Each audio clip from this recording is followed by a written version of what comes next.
လော်ဖုံးဟာအဆောက်အဦတစ်ခုရဲ့အပေါ်မှာရှိနေတဲ့အချိန်အောက်ထပ်မှာစီနီယာအကိုတို့အဖွဲ့ဟာတစ်ခုခုကြောင့်အလင်းအမြန်ထွက်သွားကြတာကိုလှမ်းမြင်လိုက်တယ်။နောက်ကိုလိုက်ကမေးကြည့်တဲ့အခါကျန်းတဲ့အခြေဆိုင်မျိုးဟာအန်တရရှိနေပြီဖြစ်ကြောင်းသိလိုက်ရတဲ့အတွက်သူလည်းအလင်းအမြန်ထွက်လာခဲ့တယ်။ကျန်းတဲ့မျိုးရဲ့ကာကွယ်ရေးတပ်တွေလည်းအထိနာနေတဲ့အတွက်ခမ်းမအသီးသီးကိုအကူအညီတောင်းကဝိုင်းဝန်းတိုက်ခိုက်ပေးရန်တောင်းဆိုလိုက်တယ်။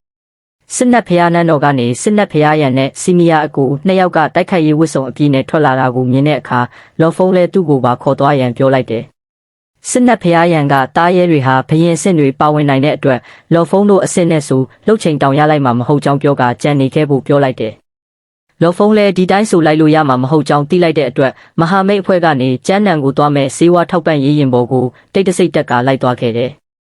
ကျန်းနံရဲ့အရှိကာကွယ်ရေးတပ်ထဲမှာလည်းတားရဲတွေနဲ့အပြင်းထန်တိုက်ခိုက်နေခဲ့တယ်။အဲ့ချိန်မှာပဲတန်လိုက်ဆက်ကွင်းအားလိုင်းတစ်ခုရောက်လာပြီးမြို့ထဲကအကာအကွယ်တွေနဲ့လက်နက်တွေဟာလုံးဝရပ်တန့်သွားကြတယ်။ကောင်းကင်ဘော်ကလေရင်တွေလည်းပြတ်ကျကုန်ပြီးစစ်နက်ဖျားရန်တို့လည်းလေရင်ဘော်ကနေအမြန်ခုန်ဆင်းလာကြတယ်။တန်လိုက်ဆက်ကွင်းရဲ့တိုက်ခိုက်မှုကိုကြည့်ပြီးဘရင်အစင်သားရဲ့ဖြစ်နိုင်ကြောင်းကောကြခကြခတ်ယူကြပြီးစတင်တိုက်ခိုက်လိုက်ကြတယ်။ကျန်းနံလည်းအထိခိုက်များလာတဲ့အတွက်ဗိုလ်ချုပ်ကမဟာမိတ်စီကနေစေဝါအကူညီတောင်းလိုက်တယ်။မဟာမိတ်ရဲ့အဓိကအင်အားတွေကတစ်ခုဖြစ်တဲ့ပေါ်လီနာအိမ်တော်ကတော့ကျန်းနံကိုလက်လျှော့ဖို့ပြောကစေဝါအကူညီတွေကိုပြန်ရုပ်သိမ်းလိုက်တယ်။လော်ဖုံးလိုက်လာတဲ့လေရင်လည်းပြန်လှည့်ဖို့အမိန့်ကျလာတဲ့အတွက်ပြန်လှည့်ခြင်းပေမဲ့လော်ဖုံးကအကူညီပေးရန်ပြောတဲ့အတွက်ဆက်လက်မောင်းနေလာခဲ့တယ်။အထိခိုက်များလာတဲ့အတွက်ဗိုလ်ချုပ်ကလည်းမြောက်ပိုင်းစစ်နယ်မြေကနေစစ်အင်အား80ရာခိုင်နှုန်းကိုသူတို့ဘက်ကိုလာကူဖို့ပြောလိုက်တယ်။မြောက်ပိုင်းစစ်နယ်မြေမှာအဆောက်စစ်သားတွေသာကြံခဲ့တဲ့အချိန်မှာပဲတာရဲကောင်းဆောင်ဘရင်အစင်သားရဲပေါ်လာပြီးတန်လိုက်ဆက်ကွင်းနဲ့တိုက်ခိုက်ကမြို့ရဲကိုဝင်ရောက်လာခဲ့တယ်။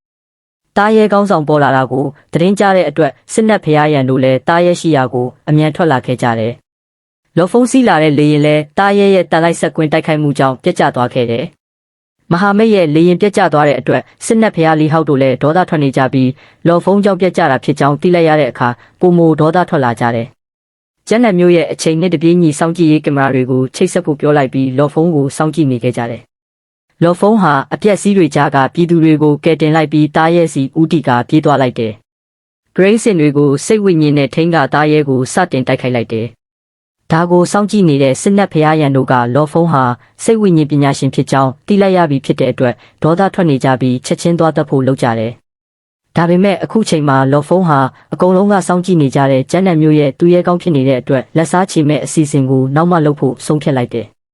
လော်ဖုံးတို့အဖွဲ့လည်းတာရဲကောင်းဆောင်ရဲ့အနီးနားကပြည်သူတွေကိုရွှေ့ပြောင်းပြီးပြီဖြစ်တဲ့အတွက်တာရဲကိုရေခဲလက်နက်တွေတုံးကအေးခဲမဲ့အစီအစဉ်ကိုစတင်လိုက်ကြတယ်။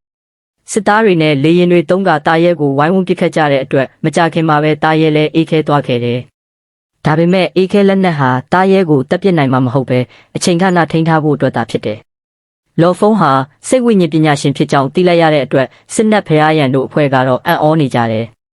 အားလုံးသတိနဲ့နေကြဖို့နဲ့တာရဲဟာအလွန်ရှားပါတဲ့စိတ်ဝိညာဉ်စွမ်းအားပါတဲ့တာရဲအမျိုးအစားဖြစ်တဲ့ခေါင်းကိုယ်လုံးမွေနဂါဖြစ်ကြောင်းစစ်နက်ဖျားရန်ကရှင်းပြနေခဲ့တယ်။ခဏအကြာမှာပဲတာရဲကိုထိန်းထားတဲ့ရေခဲတွေဟာပြိုကျလာခဲ့တယ်။စီနီယာနှစ်ယောက်ကပြည်သူတွေဘေးလွတ်ရာရွေးဖို့တာဝန်ယူလိုက်ပြီးကြံတဲ့သူတွေကတာရဲကိုမြို့ပြင်များခေါ်ဖို့ဆုံးဖြတ်လိုက်တယ်။လော်ဖုံးလည်းသူကစိတ်ဝိညာဉ်ပညာရှင်ဖြစ်တဲ့အတွက်တာရဲကိုမြို့ပြင်ရောက်အောင်များခေါ်သွားဖို့ပြောပေမဲ့အန်တရများတဲ့ဆုံးဖြတ်ချက်ကိုစစ်နက်ဖျားရန်တို့ကကန့်ကွက်ကြတယ်။ခဏကြာမှာပဲတာရဲကရေခဲအချုပ်အနှောင်ကနေလွတ်လာပြီးအနီးနားကစစ်တေတွေကိုစတင်ကတိုက်ခိုက်လိုက်တယ်။လော်ဖုံးလည်းအန်တရများတဲ့ဆုံးဖြတ်ချက်ဆိုပေမဲ့ပြည်သူတွေကိုကယ်တင်နိုင်လိမ့်မယ်ဆိုတာတာရဲကိုစတင်တိုက်ခိုက်လိုက်တယ်။တာရဲလည်းလော်ဖုံးကိုပြန်လဲကတိုက်ခိုက်လာတဲ့အတွက်လော်ဖုံးလည်းရှောင်လိုက်ပြီးအဝေးကိုများခေါ်သွားလိုက်တယ်။လော်ဖုံးကိုဝိညာဉ်တခင်မှန်းတိလိုက်တဲ့အခါတာရဲကလော်ဖုံးကိုထက်ချက်မကွာလိုက်လံတိုက်ခိုက်နေခဲ့တယ်။ဘရင်အစင်သားရဲရဲ့လိုက်လံတိုက်ခိုက်မှုကိုခံလိုက်ရတဲ့အခါမှာတော့လော်ဖုံးလည်းမတက်တာပဲငကားရဲ့အဝါရောင်လျက်စီးတွေနဲ့ပိတ်ဆို့ခြင်းကိုခံလိုက်ရပြီးပိတ်မိသွားခဲ့တယ်။ဘေးနှစ်ဖက်ကလာတဲ့အဝါရောင်လျက်စီးတွေနဲ့လော်ဖုံးဟာလျက်စီးကြောင်းတွေကိုဆက်ပေးတဲ့ကြားခံပစ္စည်းဖြူလိုပဲဖြစ်နေခဲ့တယ်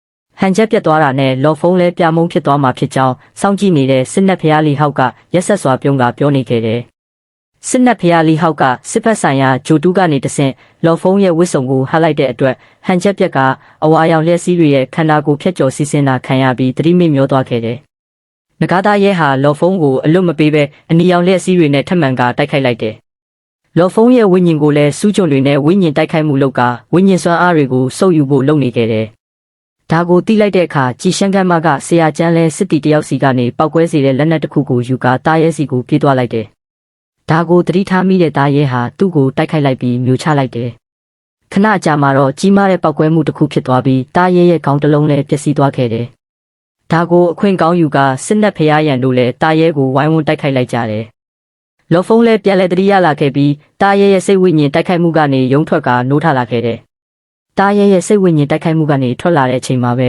လော်ဖုံးရဲ့စိတ်ဝိညာဉ်ဟာလည်းအများကြီးအားကောင်းလာပြီးအနီရောင်လျက်စီးတွေနဲ့ပတ်ဝန်းကျင်တစ်ခုလုံးဖုံးအုပ်သွားခဲ့တယ်။